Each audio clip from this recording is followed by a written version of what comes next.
Today, we're diving into one of the most brutal school action manhwa ever written, where an ordinary teenager is forced to abandon his fear and fight for survival. And trust me, this is only the beginning. At first glance, it looks like an ordinary classroom. But Dajun isn't taking notes. He's writing his final goodbye. For months, Lee Doyun and his gang have made his life a living nightmare. They steal his belongings, beat him for fun, humiliate him in front of everyone, and even mock his family. Every single day brings another reason to lose hope. What's even worse, nobody helps. His classmates pretend nothing is happening.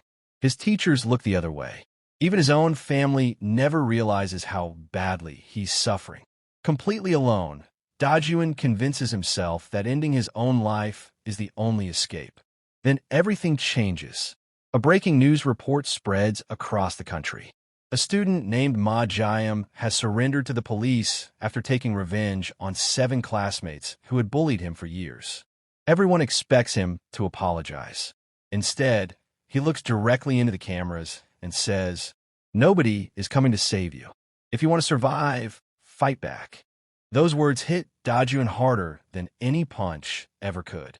For the first time, he asks himself one simple question. Why am I the one who's supposed to die? The next morning, he hides a screwdriver inside his school bag. Today, he's finally going to end the nightmare. But when Doyun walks toward him, his body refuses to move. Years of fear have conditioned him like an animal. His heart races. His hands tremble. He can't even lift the weapon. And Doyun immediately realizes nothing has changed. After school, Doyun's gang drags him into a dark alley. They force him to drink a disgusting mixture of alcohol, ramen water, dirt, and garbage while laughing at his misery. Dajun collapses, vomiting onto the ground. In that moment, he finally understands something. If he doesn't fight back today, he might not survive tomorrow. Running on pure instinct, Dajun explodes forward and shoves Doyun with every ounce of strength he has. Doyun stumbles backward, straight into the path of an oncoming truck. The sound of screeching tires echoes through the street.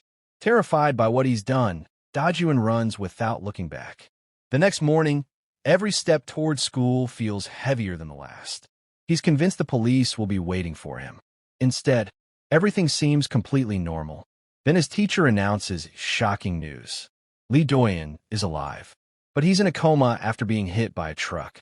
Even more unbelievable, the police believe it was nothing more than a traffic accident caused by jaywalking. For the first time in months, Dajun can finally breathe. He eats lunch peacefully. He reads a book. He even experiences something he'd almost forgotten, a normal school day. But peace never lasts long. The classroom door suddenly slides open. 2 detectives walk inside. Without saying a word, they walk straight toward Dajun. The entire room falls silent. Someone witnessed everything. Although the truck's dash cam missed the accident, a nearby CCTV camera captured the exact moment Dajun shoved Doyun into the road. Within minutes, he's arrested for attempted murder. What little hope he had disappears once again. The case quickly goes to court. Fortunately, the evidence tells the full story. Months of brutal bullying, his suicide note, and the fact that he had been forced to drink alcohol moments before the incident all work in his favor. The judge acknowledges everything Dajun endured and gives him a lighter sentence. Instead of juvenile detention, he receives 2 years of probation. But the punishment doesn't end there. His school expels him to protect its reputation. Then his own father throws him out of the house without a second thought. Overnight, Dajun loses his school, his home, and the last place he could call safe. Now completely alone, he wanders the streets with nowhere to go.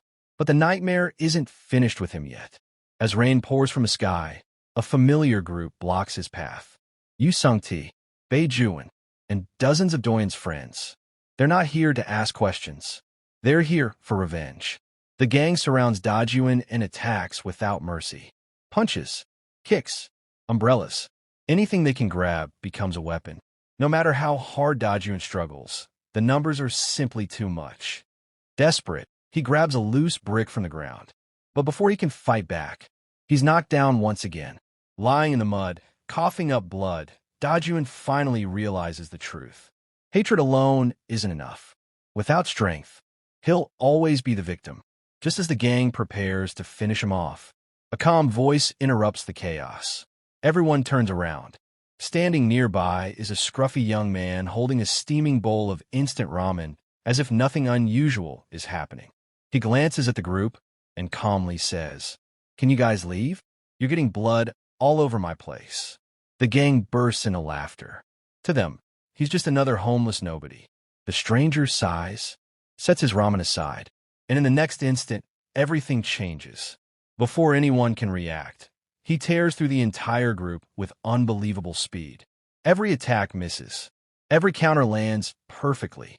Using nothing but his surroundings, quick thinking, and ruthless precision, he completely overwhelms the gang. Within moments, the same people who came looking for revenge are running for their lives. Watching from the ground, Dajun is left speechless. For the first time, he sees what real strength looks like. Without hesitation, he chases after the mysterious fighter, begging to become his student. He promises to buy him ramen every day if he'll just teach him how to fight. The man refuses without even thinking.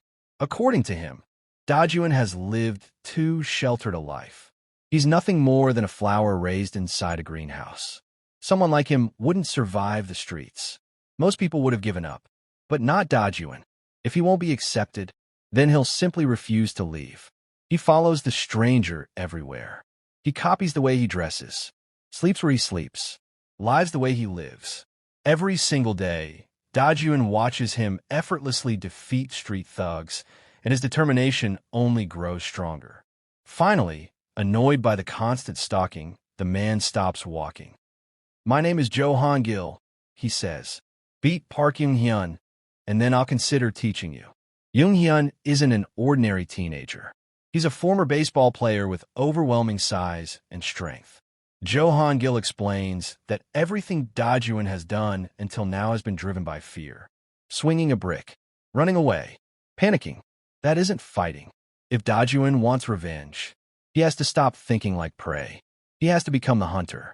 Determined to prove himself, Dajun sets out to challenge Young-hyun.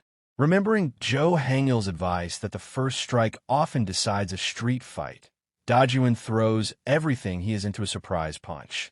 It lands perfectly. For a split second, he thinks he actually won. Then, Young-hyun smiles. The punch barely affected him. In the next moment, he grabs Dajun and slams him into the concrete with terrifying force. The difference in strength is overwhelming. No matter how determined Dajun is, he's still completely outmatched. Dajun remembers Jo Hangil's advice. In a street fight, winning is all that matters. With no other option left, he slowly reaches into his pocket. Young-hyun immediately notices the metallic object in Dajun's hand. For a split second, he freezes. It looks exactly like a knife.